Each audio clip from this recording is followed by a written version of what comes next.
Take our lead. Let's help you make your mark. Our goal is your satisfaction. Let us show you the way. 2005. What's legal? First, the state began allowing sales of novelty fireworks, sparklers and such in 2005.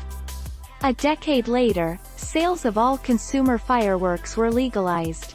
Each year since, the Georgia General Assembly has adjusted the law regarding when fireworks can be used and how they may be regulated.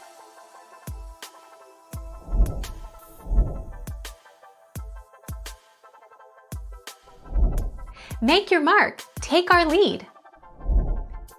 1. The new state law allows for fireworks to be sold statewide in Georgia. Authorized fireworks include firecrackers, torpedoes, skyrockets, Roman candles, sparklers and other combustibles and explosives of like construction. But, sky lanterns, which are lighted and released in the air to float in the sky, are illegal. Thank you for watching. Please subscribe and hit the bell notification.